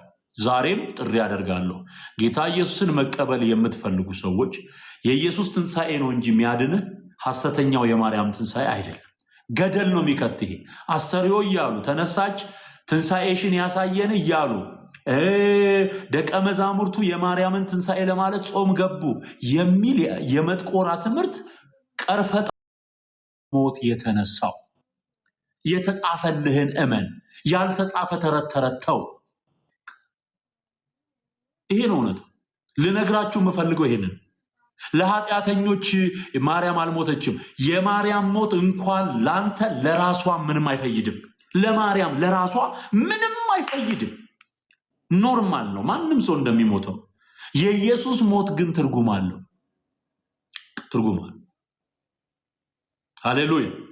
ክብር ለጌታ ለኢየሱስ ይሁን። ኢየሱስ ሞትን ድል አድርጎ በገዛ ስልጣኑ ተነስቷል። መጽሐፍ ሲናገር ራሱ ጌታ የተናገረውን ኮት አድርጎ ዮሐንስ ሲጽፍልን ነፍሴን በገዛ ስልጣኔ ላኖራትም ላስነሳትም ስልጣን አለኝ አለ ጌታ። እሱን ወስደው እነሱ በገዛ ፈቃዷ ሞተች። ሰው በገዛ ፈቃዱ አይደለም የሚሞተው የሚኖረው። የተመደበለት ጊዜ አለ። ማርያም ፍጡር ናት። በተመደበላት ጊዜ ጌታን አገልግላ የተባረከች ሴት ናት። ብፅዕት ናት። ድንቅ ሴት ናት ማርያም። እግዚአብሔርን በገዛ ዘመኗ አገልግላ አልፋለች። አሁን አንተ በኢየሱስ አምነህ ከማርያም በተወለደው በኢየሱስ ክርስቶስ የእግዚአብሔር ልጅ ነው፣ የሰው ልጅ ተብሎ ተጠርቷል። በእርሱ አምነህ የዘላለምን ሕይወት ትወርሳለህ። በቃ ከዚህ ውጭ ያለው ነገር በሙሉ ውሸት ውሸት። የትኛውም ጻድቅ ሞት፣ የትኛውም ሰማዕት ሞት ለአንተ አይፈይድልህም። ለአንተ ምንም ጥቅም የለው። ቢባረክም ቢነቀፍም ቢወደስም ለራሱ ነው በቃ ቢሆን። የኢየሱስ ሞት ግን ሲታመን ትድንበታለህ ማለት ነው። ሃሌሉያ። ለኃጢአት የሞትክልኝ፣ ሞትን ድል አድርጌ የተነሳህልኝ፣ በደምህ ያጠብከኝ አንተ ነህ ብለህ ጌታ ኢየሱስን ተቀበል። ይሄ ማርያምን መስደብ አይደለም። ኢየሱስን ማመን ማርያምን መስደብ አይደለም። ማርያም ራሱ የሚላችሁን አድርጉ ነው ያለችው። አብም ከሰማይ እሱ የሚላችሁን ስሙ ነው ያለው። ማርያም ልጇን እንድትሰማ ነው የምትፈልገው። በምድር ሳለች ከመሞቷ በፊት የተናገረችው ሰዎች ልጇን እንዲሰሙ በቃ።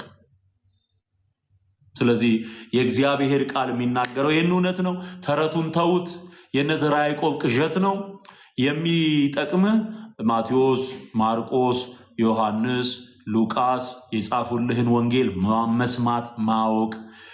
ጳውሎስ ሉቃስን በሐዋርያት ሥራ የጻፈልህን የጳውሎስን 14ቱን መልእክታት ማንበብ። ከእንደገና ደግሞ ዮሐንስ ራእይንና እነዚህ ጀነራል ኤፒስትልስ ተብለው የሚጠሩትን የሐዋርያቱን ጽሑፎች ማንበብ ማወቅ።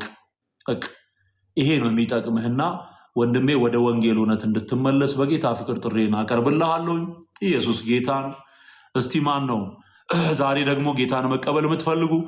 ከሐሰተኛ የማርያም ትንሣኤ ወደ እውነተኛው የኢየሱስ ትንሣኤ መምጣት የምትፈልጉ አሁን አንድ ቁጥር ጻፉልኝ። ስማችሁን ይዛለሁኝ። ከዛ ጸልየን እናበቃለን። በጌታ በኢየሱስ ስም የስድብ መንፈስ የተወጋ ይሁን። በኦርቶዶክሳውያን ላይ የሚሰራ የስድብ መንፈስ በኢየሱስ ስም የተወጋ ይሁን።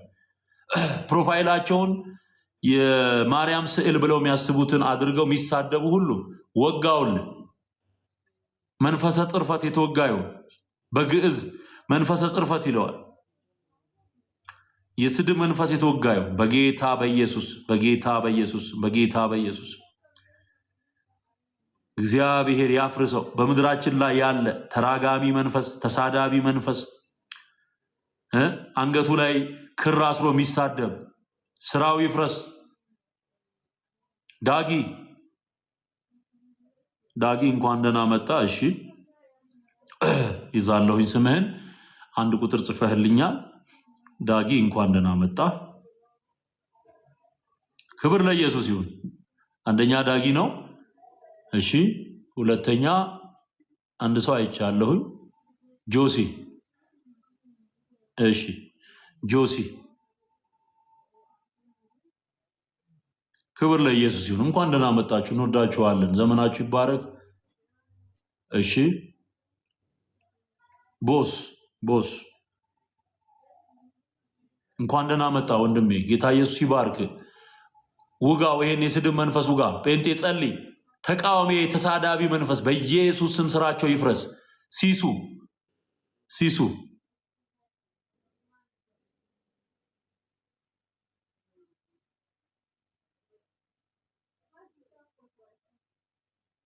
አራተኛ ሲሱ እንኳን ደህና መጣ።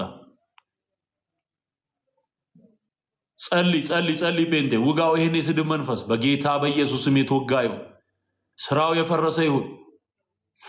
ሃሌሉያ። ኢየሱስ ጌታ። ቢና እንኳን ደህና መጣ። ቢና እንኳን ደህና መጣ። ኑ ወደ ኢየሱስ። ከሐሰተኛው የማርያም አስተርእዮ ተብለው ከሚያከብሩት ከዚህ የሐሰት የመጥቆራ ትምህርት ወደ ጌታ ወደ ኢየሱስ ወንጌል ዘወር በሉ። ናውጣ አይጠቅምህም። እንኳን ላንተ ለኔም አልጠቀመኝም። እኔ ጌታ ረድቶኝ ነው የወጣሁት። ከዛው ርኩሰት ጋር ነበረ ምኖረው። ጌታ ግን አዘነልኝ፣ ራራልኝ። ይሄንን ታቦት የሚባል ጣዖት ከአናቴ ላይ አሽቀንጥሮ ጥሎልኝ ወደ ጌታ ወደ ኢየሱስ መጣው። ይሄው አሁን እውነተኛውን ወንጌል እያስተማርኩኝ ሰዎች እንዲድኑ እየመሰከርኩኝ፣ በዚህ ሰሞን ብቻ ወደ 62 ሰዎች ድነዋል። ዛሬ ደግሞ ይሄው ዳጊ፣ ጆሲ፣ ቦስ፣ ቢና እና ሲሱ መጥተዋል። እንቀጥላለን። ጌታን መቀበል የምትፈልጉ ለጌታ ለኢየሱስ ሕይወቴን መስጠት ፈልጋለሁ፣ ንስሐ ገብቼ ከዚህ በኋላ የክርስቶስ ሆኜም ተቀድሼ መኖር ፈልጋለሁ ምትሉ ኑ ወደ ኢየሱስ። ኃጢአትን፣ ነውርን፣ ጣዖት አምልኮን፣ ለስዕል መደፋትን፣ ስዕል መለማመንን፣ ለስዕል ማጠንን፣ አምልኮ ለእግዚአብሔር ብቻ የሚገባውን አምልኮ ለፍጡር መስጠትን ትቼ ወደ ጌታ መምጣት ፈልጋለሁ የምትሉ አንድ ቁጥር ጻፉልኝ። ጽዮን እንኳን ደህና መጣሽ። አያችሁ፣ እነሱ እኔን ይሰድቡኛል፣ እኔ ደግሞ የሚጠቅማቸውን ወንጌል እነግራቸዋለሁ። ጽዮን እንኳን ደህና መጣሽ።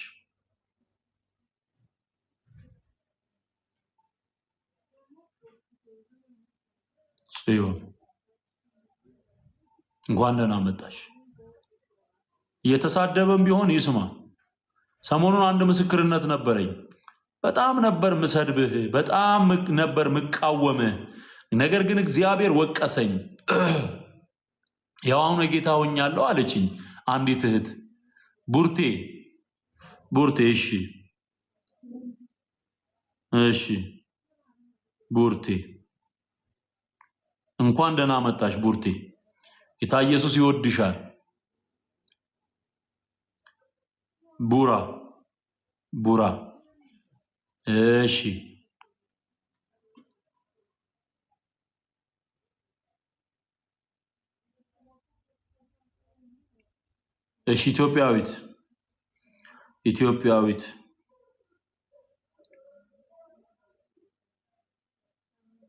ኢትዮጵያዊት እንኳን ደህና መጣሽ። በዛብህ አርማህን ቀይረናል። አንድ ያጋለጥኩትን ይሄ የሆነ በጣም ግብዳ ሰይጣን አለ እዚህ ማርክ ላይ ባይዘው በዛብህ ያደረከው ላይ ይሄ አርማ እኔ ከዚህ በፊት በመገለጥ አቅርቤዋለሁኝ። አደገኛ የአጋንንት ስዕል ያለበት ነው ባይዘው ይሄ አርማ። በዛብህ እሱን ከቀየርክ ስምህን እጽፋለሁ፣ ካለበለዛ ጣዖት በዝቶብሃል ማለት ነው። በዛብህ አስተካክል፣ ፕሮፋይልን ቀይረና በግልጽ ካልሆነ ሌላ መንፈስ ነው ማለት ነው። ኑ ወደ ጌታ ወደ ኢየሱስ።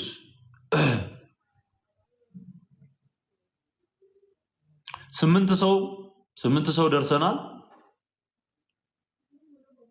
ሃሌሉያ! ክብር ለኢየሱስ ይሁን።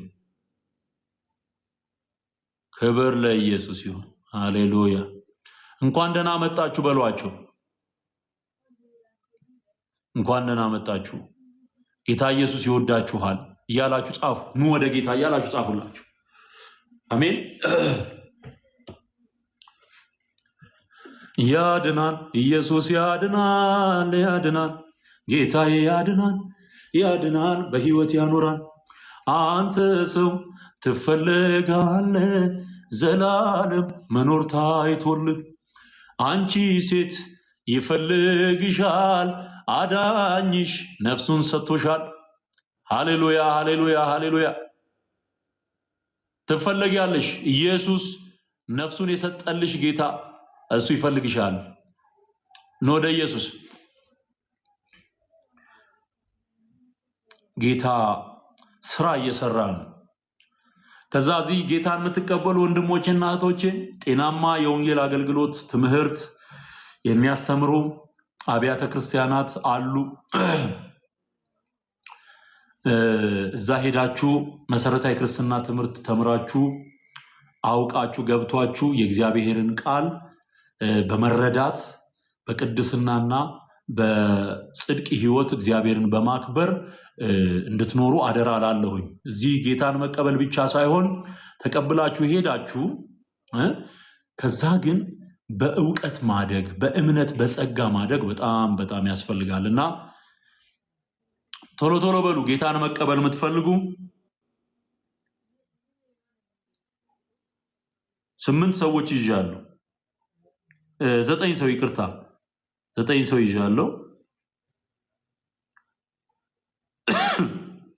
ዳጊ፣ ጆሲ፣ ቦስ፣ ቢና፣ ሲሱ፣ ጽዮን፣ ቡርቴ፣ ቡራ እና ኢትዮጵያዊት 9 ሰው ይዣለሁ። 9 ሰው ያልጻፍኩት ካለ ደግማችሁ ትጽፉልኛላችሁ። እሺ ዩዘር 1981 ዩዘር 1981 10ኛው ሰው ዩዘር 1981 ጌታ ኢየሱስ ይባርክ። መጨረሻው 93 ነው። ያው ይሄ ቢና ይዣለሁ። ቢና ወንዶ ይዣለሁ። ተሻለ እንኳን ደህና መጣ ተሻለ። ክብር ለጌታ ስጡ። በእውነት ጌታማ በስራ ላይ ነው። ጌታ በስራ ላይ ነው። እግዚአብሔር ምርኮ እያበዛ ነው። ክብር ለኢየሱስ ይሁን። ክብር ለመድኃኔዓለም ይሁን። ኪያ እንኳን ደህና መጣ ኪያ። ኦ ሃሌሉያ ሃሌሉያ ሃሌሉያ ሃሌሉያ። ኪያ ይዣለሁኝ።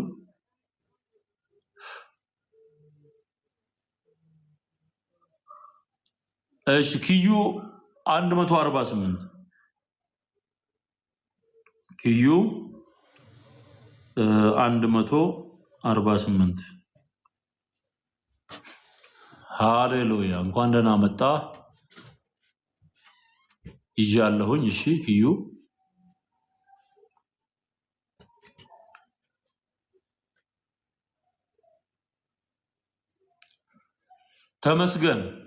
ተመስገን እንኳን ደህና መጣ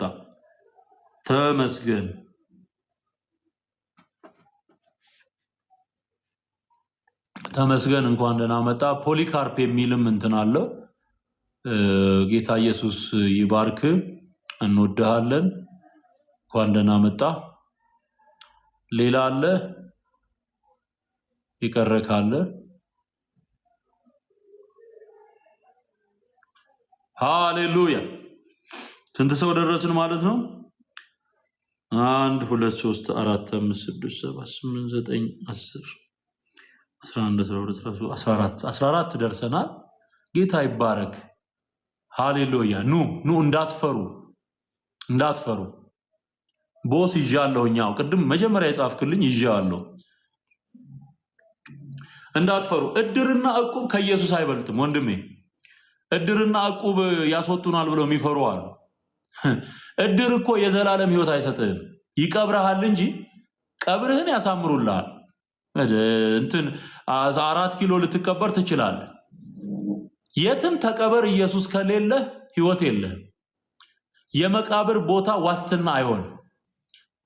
ሳርም ላይ ተቀበር፣ አለት መሃልም ተቀበር፣ አንጠልጥለውም ዛፍ ላይ ያስቀምጡ፣ ሰው መነሳቱ አይቀርም። ወይ ለፍርድ ይነሳል ወይ ለህይወት ይነሳል። በቃ ስለዚህ እግዚአብሔር በክርስቶስ ኢየሱስ ሊያድንህ ነው የጠራህ። እግዚአብሔርን ስማ፣ ኢየሱስን ተቀበል፣ የዘላለምን ህይወት ትወርሳለህ። አሜን ነው። ክብር ለኢየሱስ ይሁን። ሃሌሉያ ሃሌሉያ ሃሌሉያ። አንድ ቁጥር ብቻ። ኢየሱስ ይወዳችኋል፣ ነፍሱን ስለእናንተ ሰጥቷል። ጌታ ኢየሱስን መቀበል ማለት መጽሐፍ ቅዱሳዊ ሂደት ነው። ምንድነው የሚለው መጽሐፍ ቅዱስ ሲናገር በዮሐንስ ወንጌል ምዕራፍ 1 ቁጥር 12 ላይ ለተቀበሉት ሁሉ ግን በስሙ ለሚያምኑ ለነርሱ የእግዚአብሔር ልጆች የሆኑ ዘንድ ስልጣንን ታይም ዴዲኬሽን እንጂ ኮሚትመንት እንጂ የሆነ የሁለት ደቂቃ ጉዳይ አይደለም። በሕይወት ዘመን ሁሉ የኢየሱስ ምስክር የምትሆንበት ኮሚትመንት ነው። ሚስተር ኢንዴክስ 15ኛ ማለት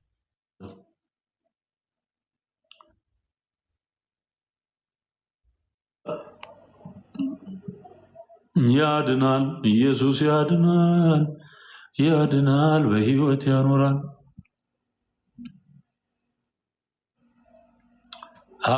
ሃሌሉያ።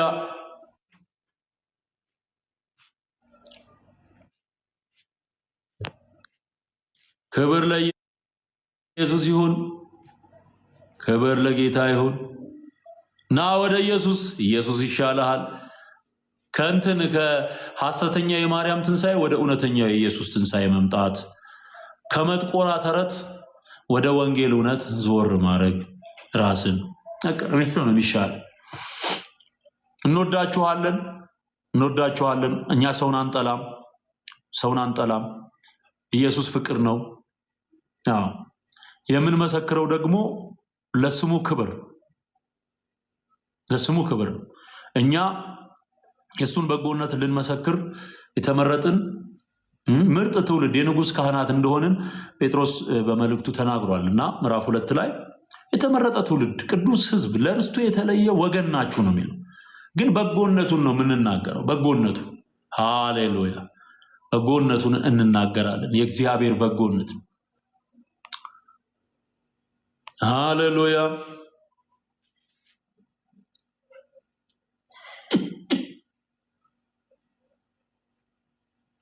ሰይጣን ከሰረ ኢየሱስ ከበረ። እስቲ ሰይጣን ከሰረ ኢየሱስ ከበረ እያላችሁ ጻፉ።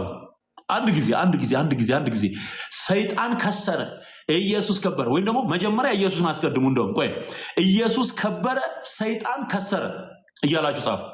ኢየሱስ ከበረ ሰይጣን ከሰረ እያላችሁ ጻፉ። ማክራሪ ያውዛ። ሃሌሉያ። 15 ሰው ስሙን ሰጥቶኛል። እንዴት ደስ ይላል። ኢየሱስ ከበረ ሰይጣን ከሰረ እያልክ ጻፍልኝ። ኢየሱስ ከበረ ሰይጣን ከሰረ። አቤት ጻፈው። ኢየሱስ ከበረ ሰይጣን ከሰረ። ሰው ሲድን የሚከስረው ማን መሰለ? ሰው ሲድን የሚከስረው ሰይጣን ሲኦልን ባዶ እናስቀረዋል። ኢየሱስ ከበረ ሰይጣን ከሰረ። ያድናል፣ ይታደጋል። ሃሌሉያ። ተባረኩ። እሰይ አጥለቅልቁት። ታቡንና እንትኑን እንዳትረሱ። መሄድ አለበት። ታብ እያደረጋችሁ የብዙ ሰዎችን ይሄ አካውንት እውነት እንዳይነገር ጠላት ያሰለፋቸው አጋንንት ሚነዳቸው ሰዎች አሉ፣ ሪፖርት የሚያደርጉ። አንተ ደግሞ በተሰጠ ጥበብ ኮፒ ሊንክ እያደረጋችሁ ታብ እያደረጋችሁ ኢየሱስ ከበረ ሰይጣን ከሰረ። ሃሌሉያ። እግዚአብሔር የሚድኑትን ዕለት ይጨምር ነበር ነው የሚለው። ባይዘው ዕለት እኮ ነው፣ ዕለት ይጨምር ነበር። እሺ ከነዚህ 15 ሰዎች ጋራ ጸልየን የዛሬውን ፕሮግራሜን እጠቀልላለሁ። አሁን የጸሎት ጊዜ ነው። ይወጋል። ሰዎች ነፍሳቸውን ለክርስቶስ ሲሰጡ ጠላት አፍሯል፣ ከስሯል። በቃ ከስሯል። ዳጊ፣ ጆሲ፣ ቦስ፣ ቢና፣ ሲሱ፣ ጽዮን፣ ቡርቴ፣ ቡራ፣ ኢትዮጵያዊት፣ ዩዘር 1981፣ ተሻለ፣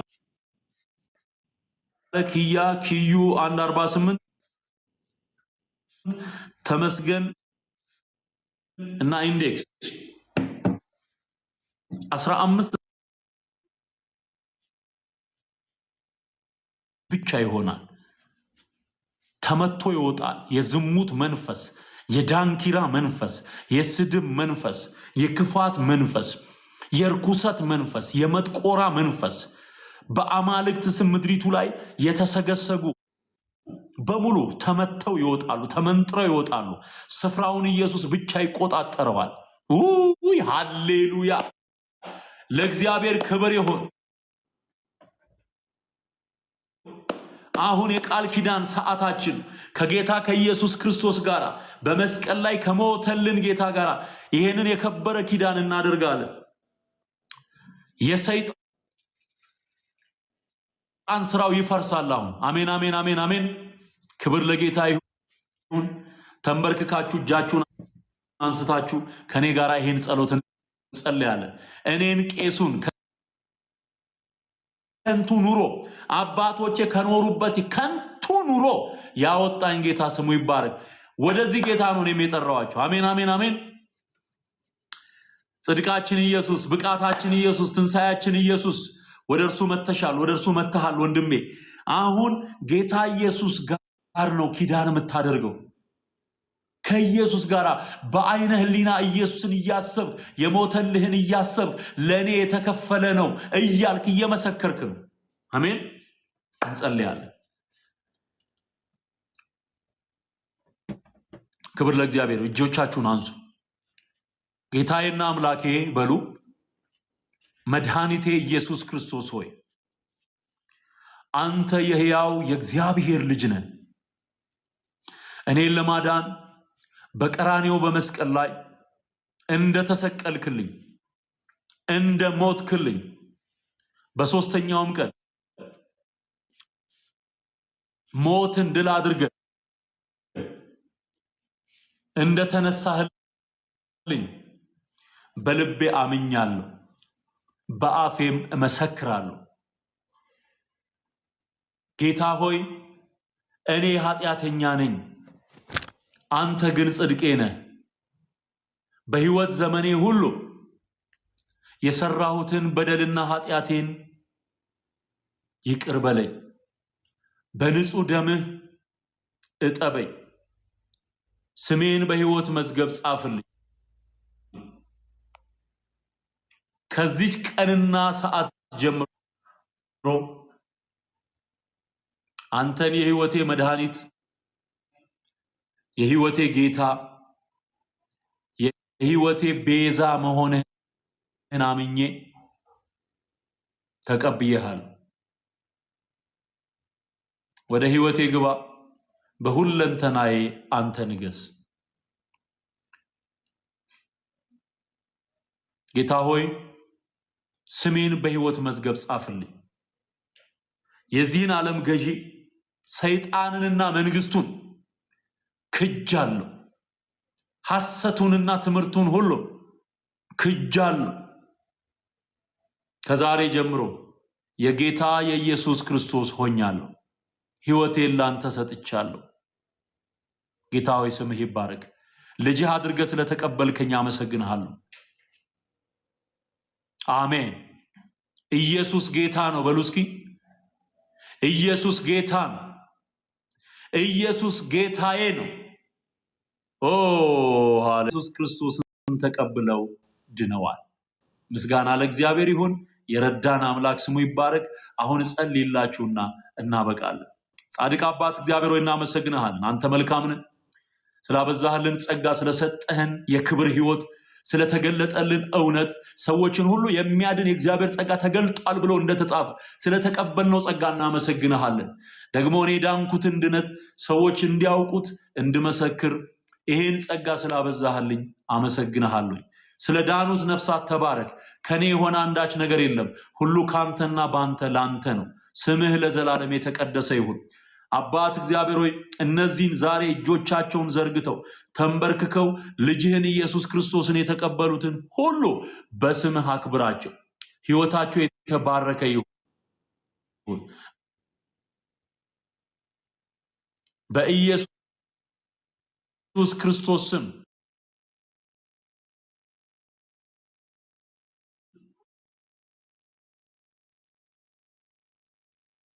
በዚህ በሚዲያ ስለሚድኑት ወገኖቻችን ተንበርክካችሁ እንድትጸልዩ በጌታ ፍቅር አሳስባችኋል። ለወንጌል እንቅፋት የሆኑትን ሁሉ እግዚአብሔር ዞር እንዲያደርጋቸው እንደምንጸልየው እንደዚሁ እነዚህ ደግሞ በትህትና ጌታን የተቀበሉት በጽናት እንዲኖሩ ኢየሱስን አክብረው እንዲኖሩ መጸለይ አለባችሁ።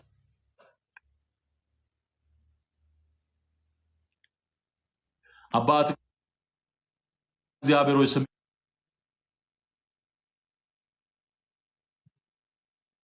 ይባረክ። መንፈስ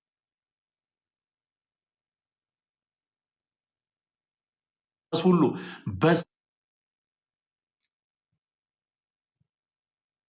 እየታጠበ ይውጣ። በኢየሱስ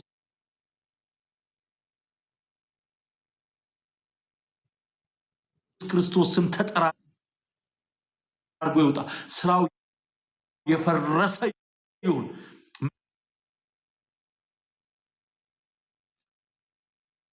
መንፈስ እጆች አሳልፌ የሰጠዋቸው ክብር ይሆንልን። እኛ እስክንመጣ ደግሞ አንተ እስክትመለስ ጌታ ሆይ በናፍቆት የምንጠባበቅ ሙሽራችን አንተን። ስምህ ይባረክ። ምቀኛ፣ ክፉ፣ ወንጌል የሚቃወም ሁሉ በስምህ ስልጣን ስራው ይፍረስ። በጌታ በኢየሱስ ስም ስራቸው ይፍረስ። ጠላት ያሰለፋቸው እንዲህ አድርጉ እየተባሉ የሚላኩ ሁሉ ስራቸው ይፍረስ። የስድብ አጀንዳ የተሰጣቸው ስራቸው ይፍረስ በጌታ በኢየሱስ ስም። የሟርተኛ፣ የጠንቋይ፣ የደጋሚ፣ የአስማተኛ፣ የደብተራ ዘር በኢየሱስ ክርስቶስ ስም የተዘራ ክፉ ዘር ከአንደበታቸው የወጣ እርግማን በኢየሱስ ክርስቶስ ስም የፈረሰ ይሁን። አባትና አምላክ እግዚአብሔር በዚህ ፈንታ በምድሪቱ ላይ ወንጌል ያለ ከልካይ እንዲለቀቅ ጸልያለሁ። የወንጌል ብርሃን በምድሪቱ ላይ መኖር ይሁንልን። አመሰግንሃለሁ። ክብር በሰማይ በምድር፣ ክብር በአርያም ላንተ ይሁን። የምትወደው በአንድ ልጅ በጌታ በኢየሱስ ክርስቶስ ስም ጸለይኩኝ። አሜን። ወዳችኋለሁ። ዘመናችሁ ይባረክ። የዛሬውን ፕሮግራሜን እዚህ ጋር በቃለሁኝ። ነገ እገባለሁ፣ ነገም እገባለሁ። አሜን አሜን። ጌታ ይረዳናል። ይህንን ድንቅ የወንጌል ስራ እንሰራለን። 15 ሰው ድኗል። ወገኖቼ ደስ ይበላችሁ። እናንተ ጌታን የተቀበላችሁ ግን ከዚህ ቀን ጀምሮ ተንበርክከ ጸልይ። መጽሐፍ ቅዱስ አንብቡ። መጽሐፍ ቅዱስ የሌላችሁ ኢትዮጵያ ውስጥ አዲስ አበባ አካባቢ ምናምን ያላችሁ ጌታን የተቀበላችሁ መጽሐፍ ቅዱስ ከሌላችሁ መጽሐፍ ቅዱስ የምታገኙበትን መንገድ አመቻቻለሁ። እዛም ሐዋሳም እንደዛ ነው ያደረግነው። እሱን እንሰራለን። መጽሐፍ ቅዱስ እንድታገኙ እናደርጋለን። ቁጭ ብሎ ማጥናት፣ ጸልዮ መጸለይ፣ መጽሐፍ ቅዱስ ማጥናት። ሶስተኛው ህብረት ማድረግ፣ ከቅዱሳን ጋር ህብረት ማድረግ። በጤነኛ የወንጌል መረዳት ውስጥ ያሉ አብያተ ክርስቲያናት ጋር ሄዳችሁ በቃ የእግዚአብሔርን ቃል መማር አለባችሁ። ይህንን ስታደርጉ የውሃም ጥምቀት ትወስዳላችሁ። በትክክል ጤናማ አካሄድና ጤናማ እድገት ይኖራችኋል ማለት ነው። እወዳችኋለሁ። እንኳን ደህና መጣችሁ። ይህንን ነው ዛሬ እግዚአብሔር ሊያደርግ ያሰበው፣ ያደረገውም ይህንን ነው። ክብሩ ሁሉ ተጠቅልሎ ለእርሱ ይሁን።